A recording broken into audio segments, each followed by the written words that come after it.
Should we begin, Ayush, you think? Madhur, we aren't live, are we? I can't see us on YouTube. Yeah, we are live now. We are live. And do you think, Madhur, we should wait for some time for people to join in, or do you Let's have? let's And start. do you think, Madhur, we should wait for some time for people to join in, or do you have? Let's And start. do you think, Madhur, we should?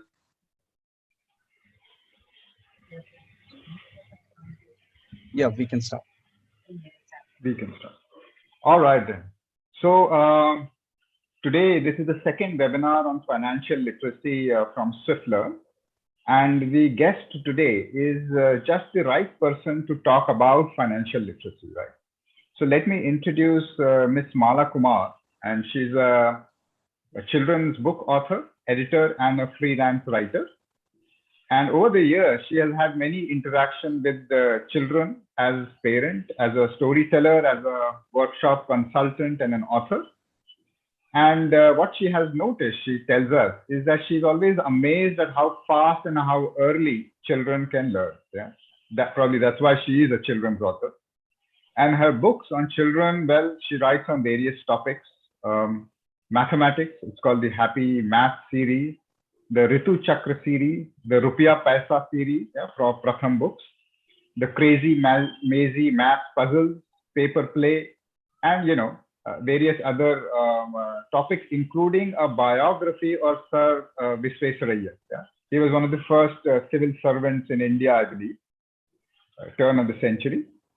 And so, Malaji, my first question to you is that we understand, writing books on mathematics and science and so on, but why money? Because money and children seem to be an alien, sort of a combination in our minds. Why did you choose to write a book on financial literacy for children?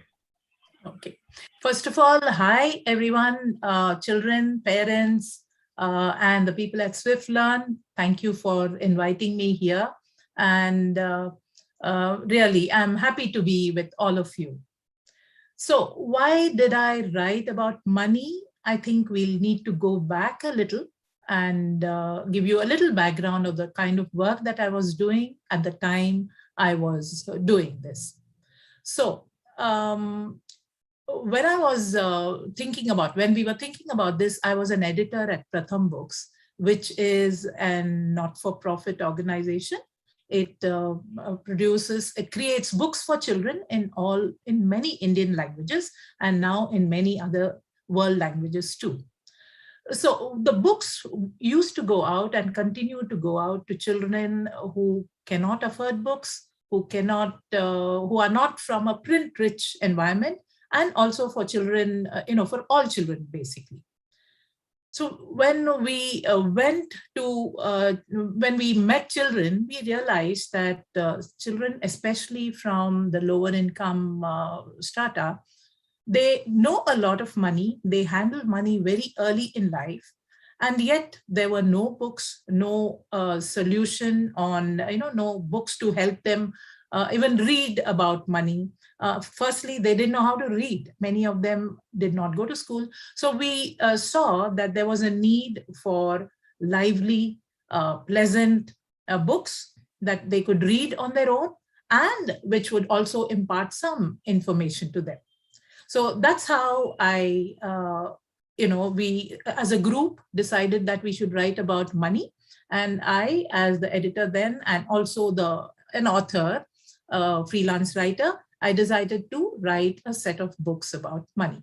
So here you see a set of books, the same books. It has 4 books, but the set was produced in 8 languages, if I'm right, and many other languages have gone into translations too. So children need to know about money, fine, but can we make money a lively topic, an interesting topic? That was my challenge, and that's what I tried to do so that more children would read about money. So this is a page from the book. The value of work, is work equal to money? I mean, how much you work, is it equal to how much money you earn? I don't know if you can read the small print here. It has a mother, it has a child, it has a dog, it has, can you see? It has sunshine. So what is the price of sunshine, for instance? It's free. That's what we think. It is free for us, but a lot of people have to do a lot of work to ensure that we get our sunlight. The person at home, maybe a mother, a father, a grandmother, a grandfather, or someone else does so much work at home, cooking and cleaning and taking care of children, whoever it is, they aren't paid in money in all houses. So are they rich? Do they need to be paid with money? These are some things that children need to think about. It makes them better citizens, it becomes better thinkers, and informs all their, the things that they do in the adult life. So that's the reason why I wrote. Samir, you're on mute. Sorry. So for our listeners on YouTube, so I'll be asking Malaji about certain questions that we think need asking. However, I am sure our audience, the young audience, as well as the parents would also have their own set of questions. So, but if you have a question, please feel free to type it in the chat box of your YouTube channel. Yeah. And during the session and towards the end of the session, we will take up those questions and put them to Malaji, and she can answer them, as she thinks it. So that's our methodology. And so Malaji, my next question to you is that whenever we are talking really about education of children, in any form, whether it is school or something that we call sanskar at home, for example, the parents play a very critical role. It's like a recognized sort of parents are a recognized force in their children's lives. Yeah? So when it comes to money matters, do you see that there are certain opportunities, certain duties, and how should I put it? Certain lapses that we as adults make when we deal with our parents? Yes, I can share some things from my own life, and which is a very a common life that most of us lead. So when we were children, our parents and grandparents used to keep saying, "Don't play with money." So the coins used to be so much fun to play with, but they used to say, "No, no, no, you shouldn't play with money." So that was a kind of tradition, that was kind of a sanskar passed on by our elders to us. We didn't question it much, but we continued to do things like playing with money on the sly if we had some. Now, more and more, it seems better not to say, "Don't do this, don't do that." And instead of that, do something that the children can actually see and know for themselves that this is what they can do too. So for instance, playing with coins, if you're throwing it around and not treating it well as parents or as adults, children see this and they're going to do the same thing. They're going to think, well, it's okay to play with money in that sense. But if they see you as an adult, and I'm talking about parents, elder children, anyone who's old enough to understand this concept. So if they treat coins and money, the physical part of money, in a way that is respectful. For instance, don't, lick the rupee notes, and don't put it in dirty places, don't soil the coins or the rupiah notes. So these are things that if adults do it well, then the children are going to follow and do the same thing. So that is about physical money. The other thing is how you talk about money. So when you talk about money, in many cultures, in many families, probably, it's not you don't talk about money. So if a child asks, "Papa, how much money do you make in a month?" The father or the mother or someone's going to say, "Hey, don't talk about money. That's not for you." I think depending on the age of the child and how much their comprehension is about money, it's fine to share a few details and not just fob them off. And it's good to talk about money in that sense. Say, see, I'm working for this many years, so I get a little bit more, or I've just started a new job, so I may be getting less. Try to word it in a way that doesn't put them off from asking about money or talking about money. Having said that, there are some children who are going to pester you with questions. Parents, put your hands up if you know kids who do that. Well, yes, you have to deal with those children too. It's good to be curious. It's good to ask questions, but try to maintain a balance so that the questions are relevant to what the answers they should know about. So this is about how the attitude towards money and earning and saving and all that, about money in general, where you treat it with respect, you treat it as part of your life, as it's as important as saying, eat your sabji, eat your vegetables. You know, if vegetables are important to a child's growth, then knowing about money, knowing about earning, saving, and all that is equally important. And if you're going to tell your 2-year-old to eat your vegetables, or eat this fruit, or drink this milk, then it's fine to talk to the 2-year-old about money too. So money, should not be considered a taboo topic. And I think parents, especially parents of today, definitely need to talk to children about money in as natural a way as possible. Thank you for the answer. And there is just another sort of a similar question, yeah? Because here we are talking about how parents should be careful when they answer questions about money. They at least be conscious of, aware that, it is an important topic. Would you say that most parents today, even the, let's say, younger parents in their 20s or 30s, have the right attitude towards money? Because, the parents need to have the attitude themselves, or because they have taken their attitudes from their own parents. In the Indian middle classes, is there something missing in our attitude towards money in general, would you say? Well, I won't say whether it's missing or not, because the attitude is different in every family. So some families have a healthy respect for money. Some families, talk ill of money, in the sense, if I'm a rich person, I'm also considered a not so good person. If I'm a poor person, then I'm also a good person. So you're adding values, you're making judgments on the values depending upon their wealth. I think that's something that we should not be doing. So rich or poor, whether you earn 100 or 1,000 or 1,000,000, that is different. How you earn is important. If you're doing it ethically, that's important.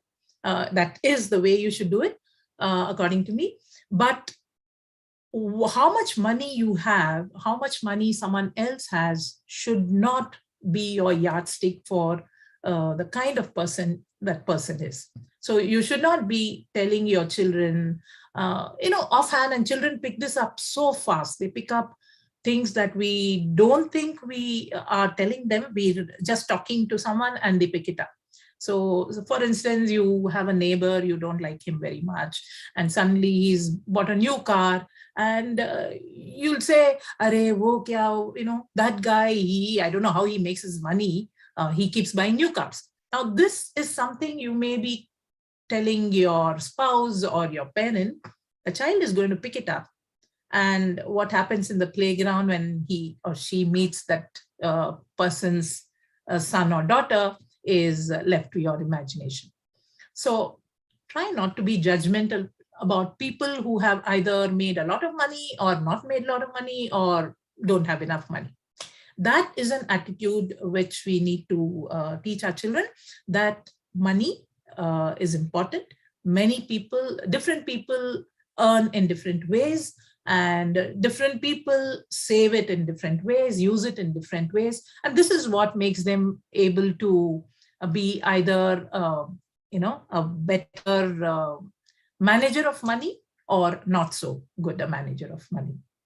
So attitude is important, and be careful about what you tell each other when children are around. Hey kids, if you're listening in, maybe you can share some things that you've learned or heard from your parents. Funny things, please do share. Right.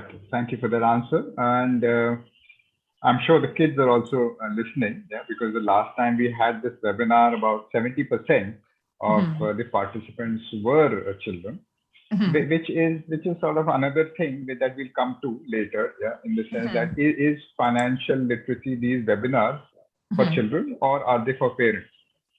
Because many parents seem to think कि वो बच्चे को भेज देते हैं, हमें क्या करना है समझ के, yeah? But I think your answer that you just gave sort of points to a different ideal response. So we have a question from Iswari Suraj Kumar Nair. Yeah? He's in class 9, student of class 9. And the question is, how do children know what is safe to do with money? Nowadays, there are cases of cyberbullying and gambling online. Is it safe for children to handle money or accounts?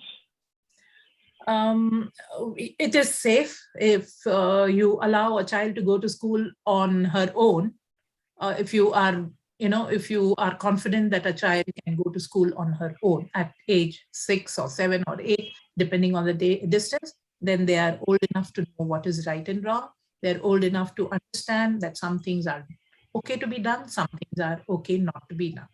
Now, how you inculcate this value of a safety net, a way of somehow telling the child that doing certain things are harmful, doing certain things are okay, doing certain things are the best. You should be doing it. So, for instance, every child, any parent, in fact, should ideally start a bank account for their child.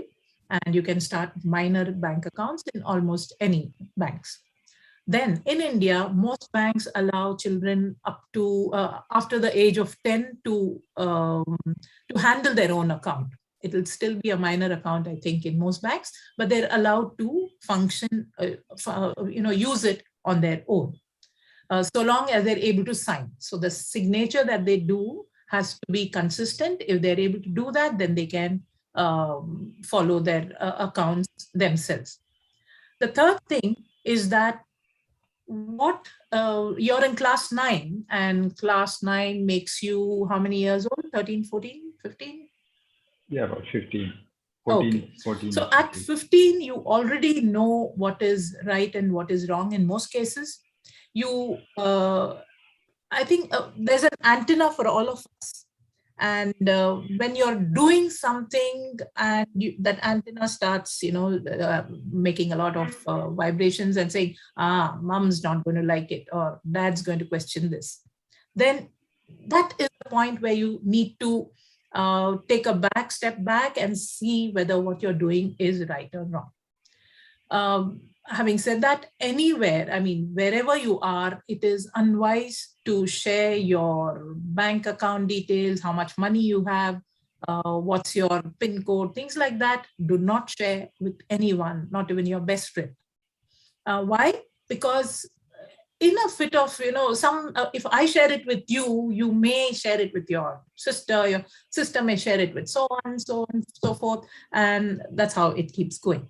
And somewhere in this line is going to be a person who is not a very good person. And that person may take you, may not do the right thing. So how to avoid cyberbullying, how to avoid not getting caught on the wrong foot? Never share bank details online unless you are on a platform, the bank, or maybe at best your parents. So with no one else. Right. Does that answer your question? And that's right.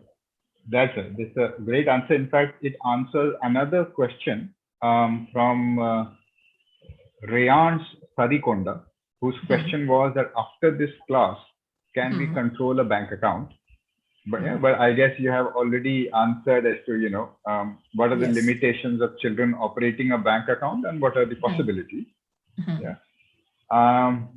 Just to answer, for example, Riyansh, my daughter is 30 and she has a joint account with her mother. So if you want a bank account, you should speak to your parents, and in that way it is possible to sort of have a bank account. Yeah? And now we have a question from Ayas Chauhan. And the question is, ma'am, should money be given to children from childhood to purchase stuff? So that's the question. Okay, I think it's again many families do this as part of how to help them manage their own money. So I'd like to quickly share a story which the answer to the question which was in the introductory video about Dr. Salim Ali, who became one of the most famous ornithologists in the world, definitely India's greatest ornithologist. So he was Dr. Salim Ali. He was, when he was a child, he used to get, I believe, 2 annas. 2 annas is very little. And this is about 100 years back. 2 annas as pocket money. There you have him. This is Dr. Salim Ali. That's his book, The Fall of a Sparrow. And Dr. Salim Ali used to get this 2 annas and for the month. So what he and his cousin used to do was to go to Crawford Market, and it used to be called Crawford Market in Mumbai, which was called Bombay then. And he used to go there and look at the birds being sold because he loved birds. And he used to buy these birds, keep them at home, learn how they observe the birds, and he started learning more and more about these birds.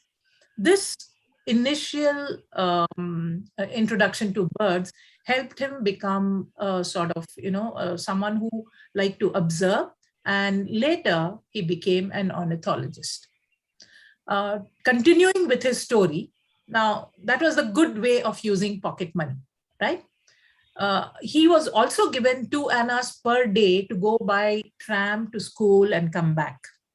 Now, this fellow, as a kid, he used to do something which I think most children do. I definitely did, where we used to do, risky behavior, a bit of a risk taking, which is, I believe, good in life.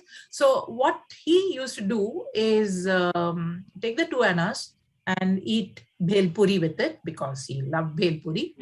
And then he wouldn't have money for the tram. So he used to walk back home. When he walked back home, it gave him the opportunity to observe a lot of things. And in those days, Mumbai was not filled with buildings. It used to have a lot of forests, I believe. And so he used to walk through these places, learn a lot about birds. And that also helped him to do what he did in later life. So coming back to your question, should we give money to children? I think it is good to give them, provided you've already told them that you have to be cautious with it. Try not to lose it because it's hard-earned money. You are responsible. So the child is responsible for the whatever, 10 rupees, 100 rupees, whatever you're giving now as pocket money, you are responsible for it. You can do what you think is right with that money. You can either save, keep on adding the money, let's say 100 rupees a month. At the end of the year, you have 1,200. Do you want to put it in a bank? Do you want to spend it on something? Do you want to give away part of it? Do you want to each month finish up your pocket money? All that is something that the child should be allowed to do. Only then will they learn how to manage their money. So you can't give something to them and say, ye nahi karna, wo nahi karna, don't do this, don't do that. So then it becomes, you're controlling them beyond the necessary, beyond necessity. So giving pocket money is good. If you don't give it, it's all right. It doesn't matter. But if you're giving it, ensure that you're giving it with an open heart and also with confidence, with trust. Right. I Right. think it's In fact, fine. we have another very straightforward question from Kim Jisuya. The question is, how do I teach children about financial literacy? I guess you're already answering that question. I'll just add another. I'm just looking at some of these, book pages that you have written. Yeah, and there is another question that I'll add to it so that you can answer it together. Let me just share this page so others can also see. It says learn to earn. Yes. Yeah. So which sort of hints at creating opportunities for children to earn and at least understand the concept of earning money, which is a very important part of financial literacy. Yeah. After this comes spending. So if you could please elaborate on this. So this page, by the way, I'd like to let you all know that the excellent illustrations in these set of books is by an illustrator called Deepa Balsavar. If you see these books, you can get them at Pratham Books, or you can read them for free on Pratham Books storyweaver.org.in, Storyweaver platform. So coming back to this page, it shows a cricketer and it's supposed to be Sachin Tendulkar. So he plays, or he played and he made money. Now playing is something that is not associated with making money, but we all know now that playing competitive sports, playing for the country, playing for all these things does help you earn money, right? So some people earn by playing, some people earn by doing many other things. On this page, it's about what is not earning. Now, suppose somebody gives you pocket money, you haven't earned it. It's not an earning, it's just a gift. When you find money lying on the table, which is not yours, and you take it, that is not earning. When you see that your friend or somebody has left money on the table and you pick it and use it as your own, it's not something that you earn. So to earn money, you have to learn to work. And there's another illustration of a petty thief trying to earn money. He says, my work is to rob, so I am earning money by robbing. No, so these are not ethical ways of earning money. It's not even earning, it's making money. So how do you teach children young people about money? I think the best, I've already answered this, but the best way is to allow them to participate in your small money transactions in your day-to-day life. For instance, if you're going to the shop with your child, hand him or her the money and ask him or her to have this transaction with the shopkeeper. Ensure that they've given the money, received the goods. All these are things that they learn by watching and then by doing it themselves. So just like how you learn to drive, you first tell them the theories, the theoretical part of driving. This is the wheel, this is the accelerator, this is whatever, and these are the mirrors. You need to look at the rear mirror, you need to look at the front view mirror to see what's happening all around, and then you do this. Then you actually do a trial run. You learn the ropes of driving by actually driving with them, along with them, and then they are free to learn to drive on their own. So similarly, money and anything else for that matter is you can learn about it by talking about it for a bit, and then allowing them to participate in all these transactions. So that's how we learn. Thank you. So we have a couple of more questions. They're coming in thick and fast now. And so I'll also keep adding my questions to those which are relevant so you can answer it in one go. So there's one question from Mangesh Verulkar. Hmm. And the question is how to make kids understand the value and importance of money. This is also a question I want to ask. Hmm. This whole concept of, well, one is frugality, Hmm. which was drilled into us, growing up in the 80s, yeah, and which I find challenging to sort of pass on to my kids, for example, right? Hmm. And other thing is, let's say if you get a gift, for example, to be, let's say a toy, the toy gets a little older and you throw it away, you want a new one, or you want something in a mall, there is a price tag, there is comparative price of similar items, stuff like that. So, what do you have to say about that? Okay, so this actually leads me to a very elaborate ethical principle, which is that all that we have, whether we earn it or someone else has earned it, all has a value as long as it's useful. So should I throw out something which is not useful? In some cases we do that. But how about if we don't buy or collect things that need to be thrown out? Taking a step back, how do you, for instance, well, you buy a toy because you mentioned a toy. Now the toy is broken, right? And your child wants it to be thrown and you want a new one to be, he wants a new one to be bought. How about telling him, let's go see if it can be repaired? He sees you getting it repaired.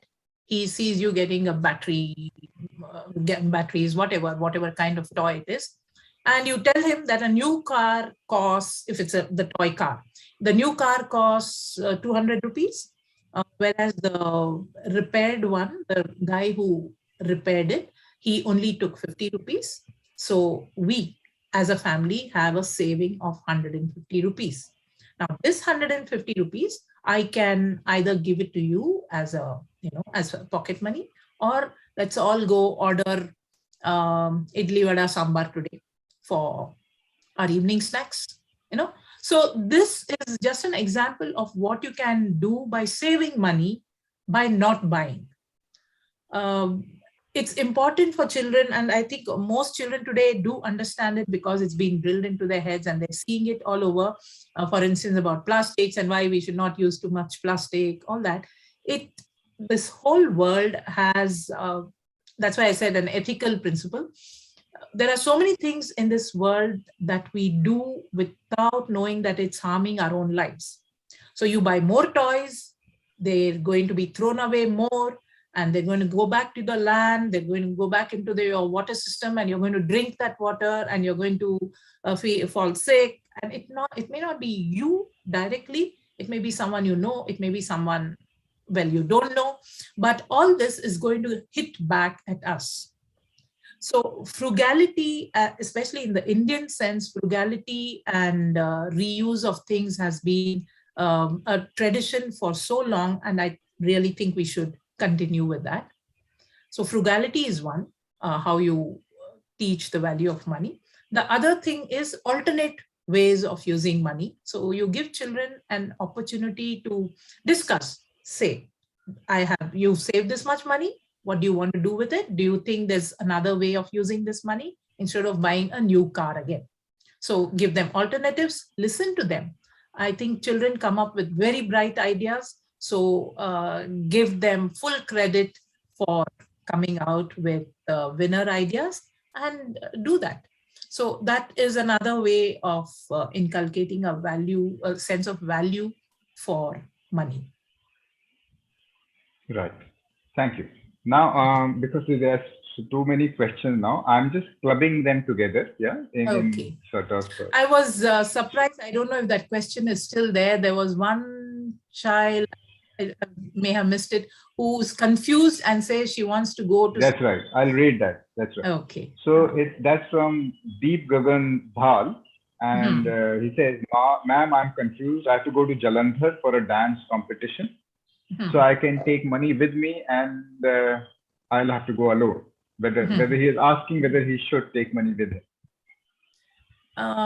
Yes. All right. Okay. So how old are you? How old is the student? Any idea? Deep, no, it's not written here. And Deep, if you're listening, if you could just type in your age, yeah, we'll later on.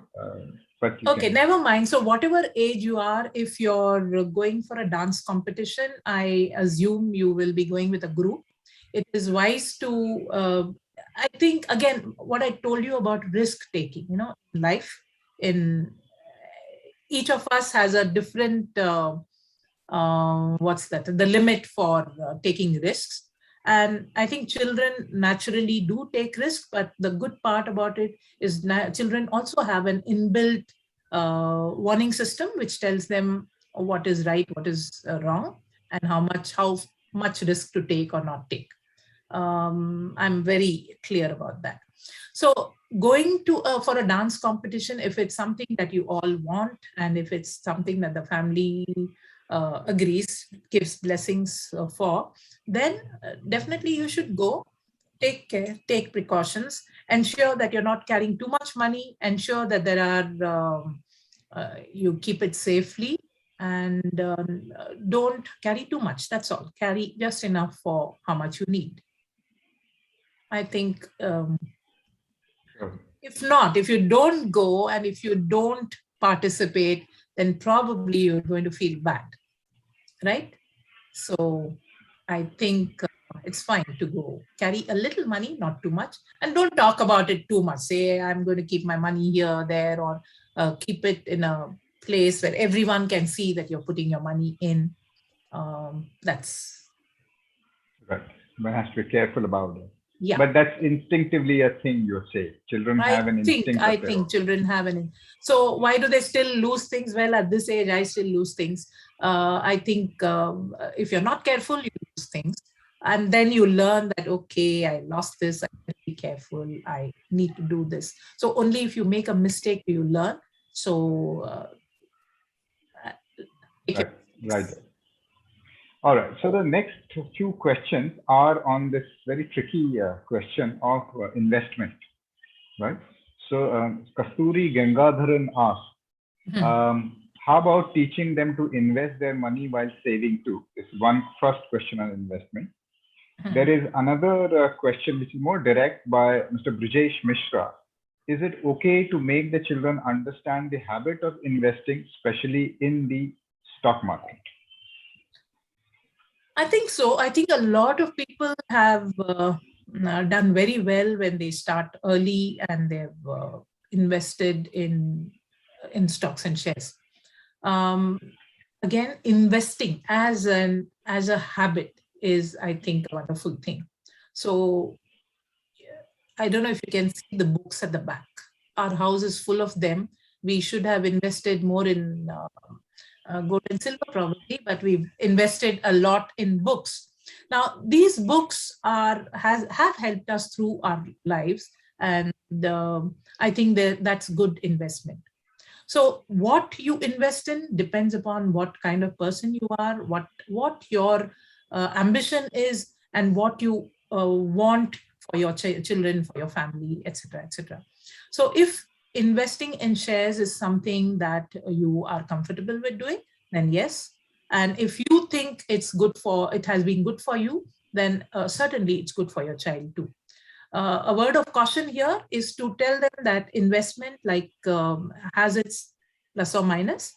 Some shares go up, some shares come down. You need to study. So investment too is not something like gambling. It cannot be done without studying the market. And to study the market, you need to know about each company, what companies are doing well, why they're doing well, why some things are not doing well. And all these are, this is information, and information is always valuable, always pays off in some way or the other. So I think it's fine to start encouraging children to invest, so long as it doesn't become an obsession. What happens with dealing with a lot of money and very easy, earning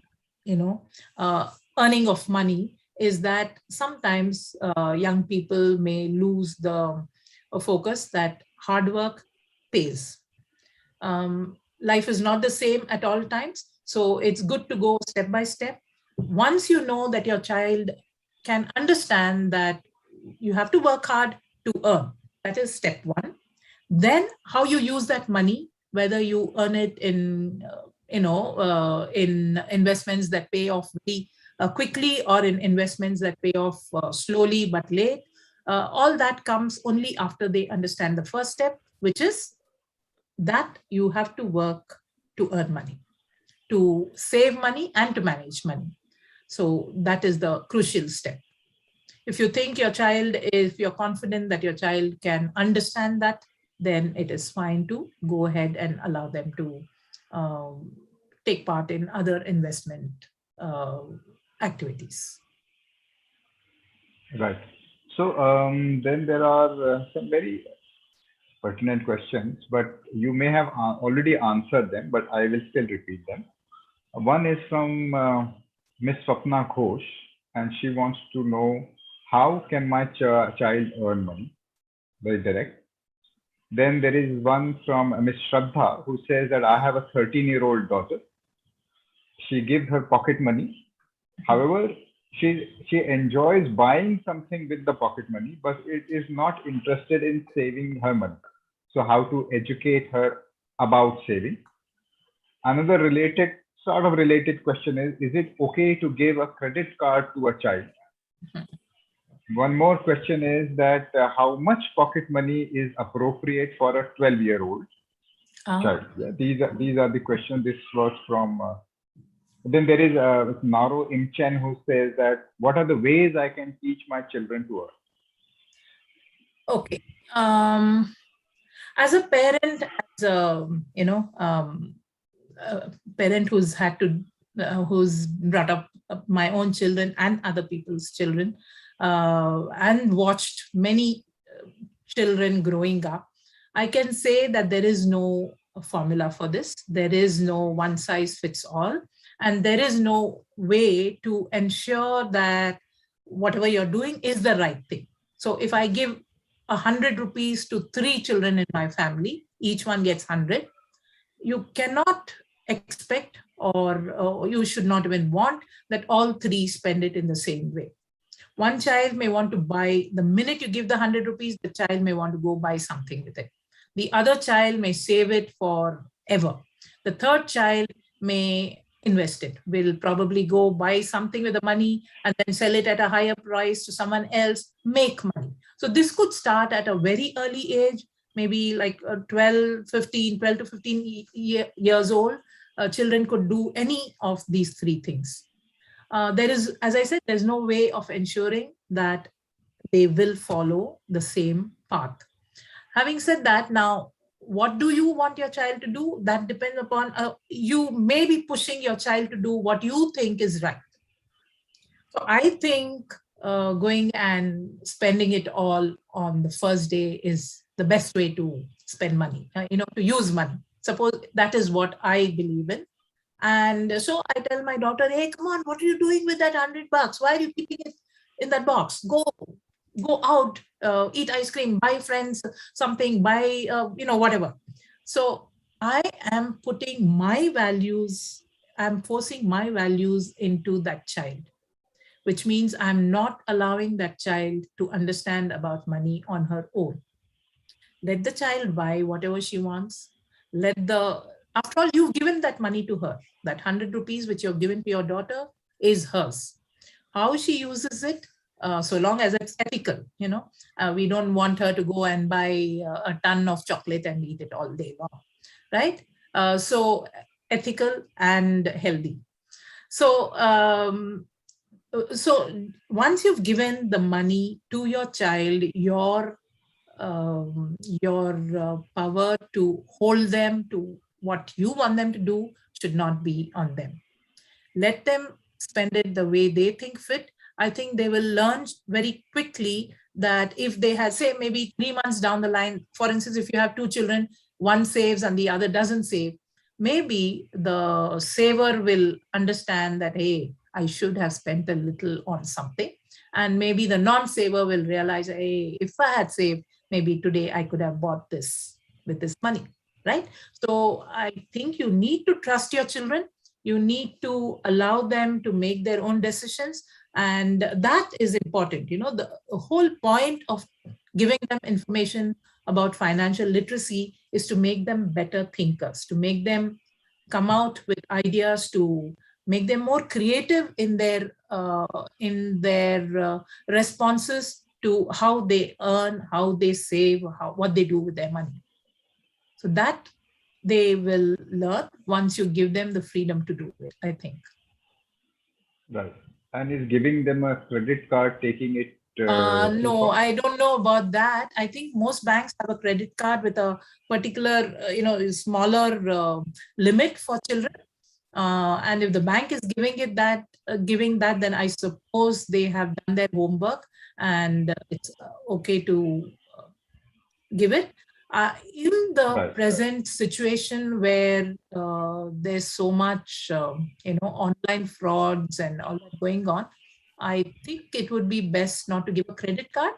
Or again, if you think your child is extremely cautious and will not, not be bullied into doing all this, then it's fine. But I would think keep that away for some time till they've earned it. That's right. So the next two questions are contradictory to each other slightly. They are both from children. Mhm. One is from Divija Jain. She's 13-year-old and asks, when my parents give me pocket money, I always save it in the past. That's what she has done. But I also want to spend it sometimes. Yeah. It seems like almost like a wish, basically. Mhm. Then there is another question from Ms. Khushi Chauhan, who says she's in class 7, and that she says that I do save my money, but sometimes I spend it in a few minutes. This time I have 2,000 rupees. How can I save more? How can I save more? Yeah. All right, it's a hot day. It's very hot, and you have $10. You have $20, let's say, in your pocket. It's extremely hot. You're sweating like anything. You've just played basketball, and there's a shop across which is selling ice cream. Do you want to buy it or not? Right? You eat the ice cream, in a few seconds, your money is just vanished. Now, is that a right thing to do or not a right thing to do? It's that depends on you. At that minute, did you totally enjoy that? Did your body feel, oh my God, I've got a reward for having played basketball for an hour? Or did you feel bad that I've lost my money? Huh?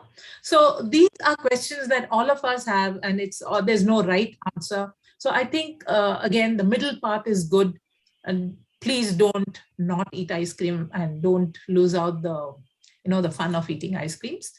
Do go and have ice creams or whatever you like best. Eat them, spend money on it, but also ensure that tomorrow, if you want ice cream, you still have money, right? So if you use up all your money today, and tomorrow you need that ice cream and you don't have money and all your other friends are licking away to glory, then you'll feel bad. So spend a little today, keep some for tomorrow. Does that answer your question? Right. Yeah, I think it does, in the sense that you have actually pointed out because there is no right or wrong decision per se. Yeah, and it is fairly subjective. But sometimes you need to hold your horses and save. Right. Yeah. And so there is another question from Supriti T. And the question is that in this digital era, we hear of many forms of money. One is the hard currency. Then there is virtual and cryptocurrency. Could you talk a bit on these kinds and the significance and the relevance of it? Okay. So when we have many in my first book, The World of Money, It talks about how in olden days they used to barter, which we all know about. Okay, so I give you cabbages and you give me apples, or I give you apples and you give me rice, or I give you whatever. It was barter, and then we had coins and then rupees and all that. So we've come a long way. And just like how our communication, our way of living life has improved over time, so should money change, right? So if earlier we had physical coins and now we don't even touch money, at least after COVID, I think I've hardly touched money. Everything is through online transfers, including to people I have to pay. Everything is online. We don't need to touch money at all. So this has become so useful that I can't think of going back to a time when I had to keep money in my purse, some money at home for emergencies, some money here, there. All that was necessary then. Now I don't think it's necessary. So money, each kind of, but to give you another example, my father, not with us now, but he used to always keep some money handy somewhere, because he used to say, well, what if the banks are closed, or what if somebody needs it now? And so he always used to keep some money, some amount of money at home at all times. We had a very liberal upbringing, so we all knew where the money was. So we all knew where the money was, and he used to say, take the money from that pocket and buy this or buy that and all that. So that was then. And now, as I said, I don't think we need to keep a physical money at all.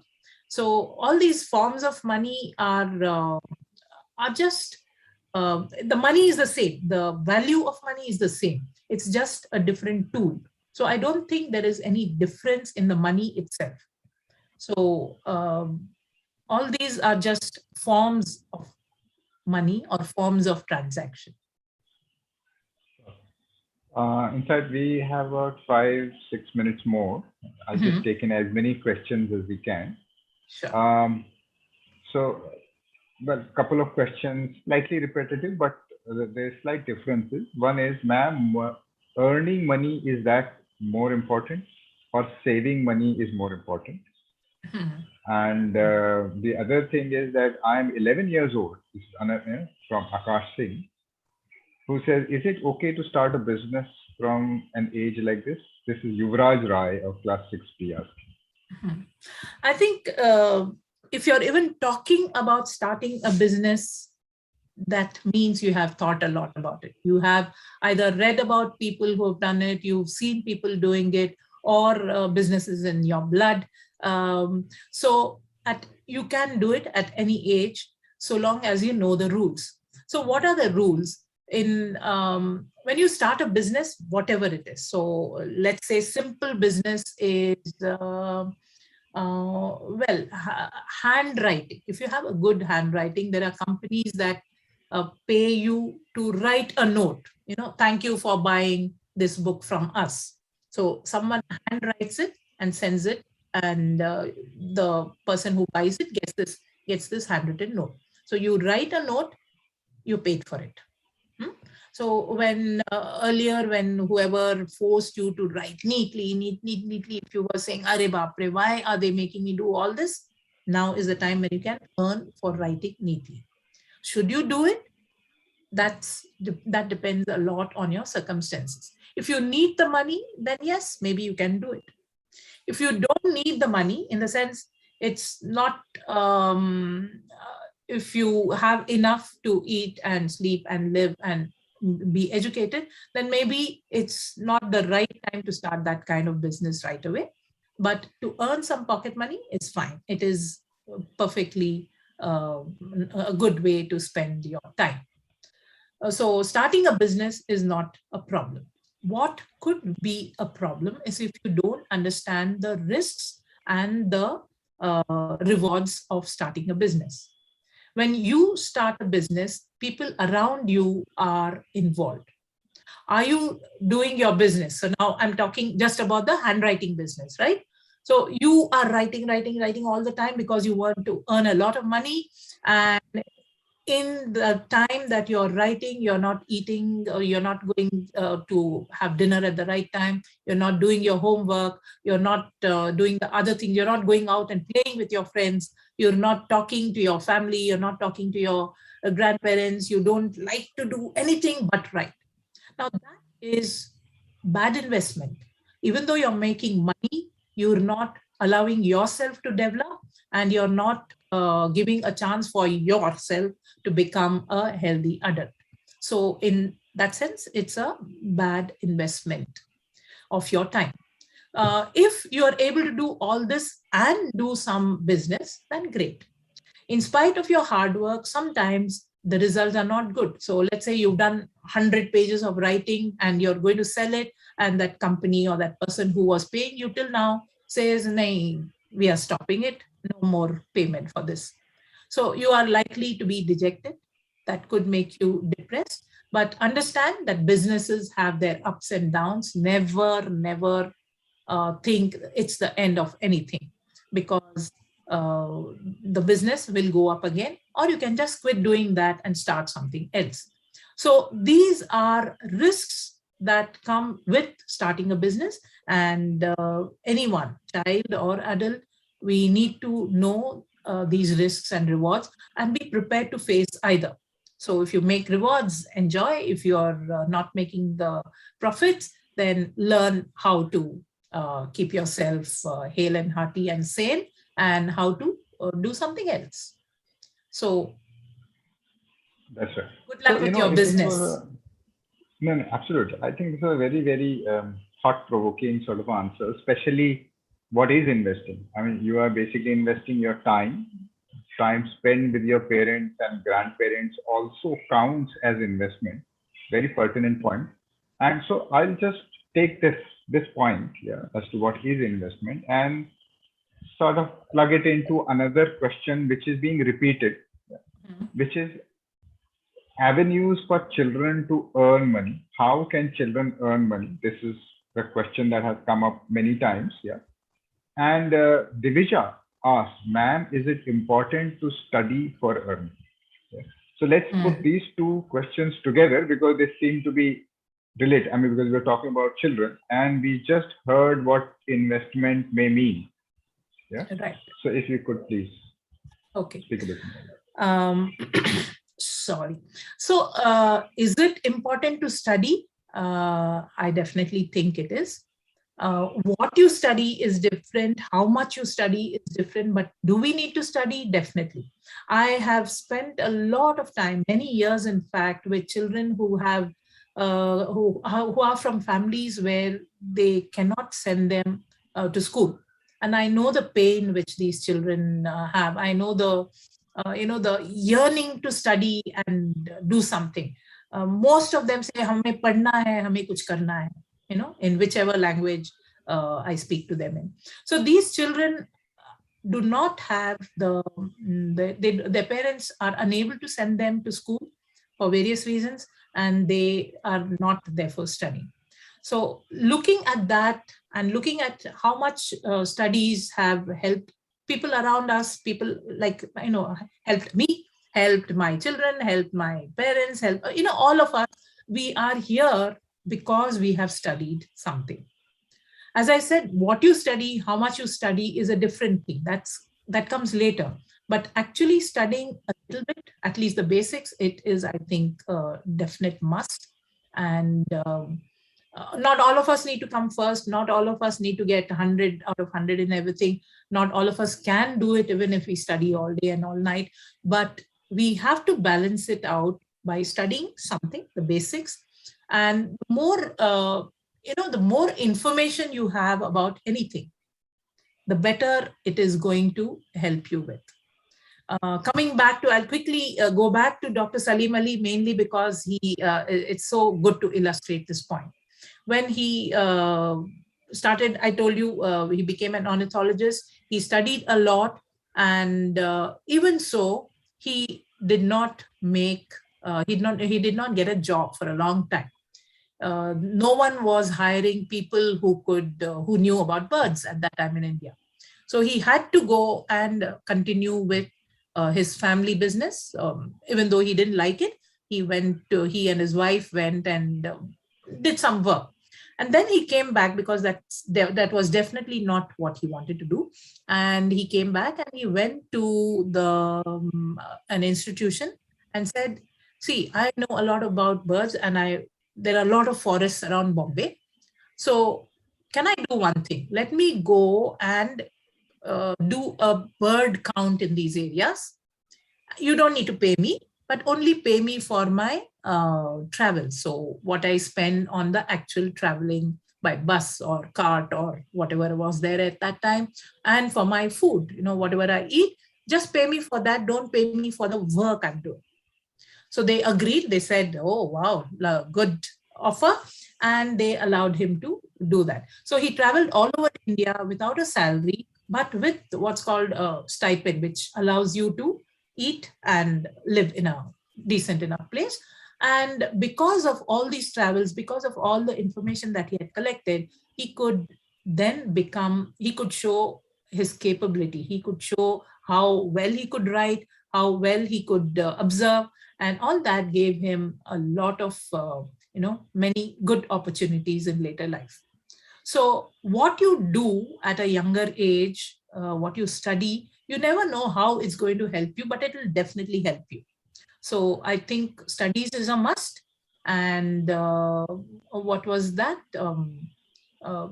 So yes, you have to study.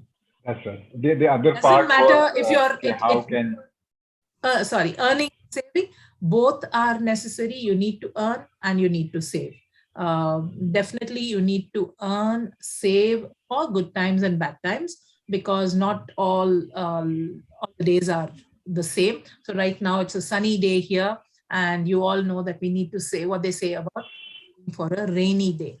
So earn and save and spend wisely. And I think that's the mantra, at least for most of us, to live as happily as we can. That's great. And so the last question that I see, which is slightly different.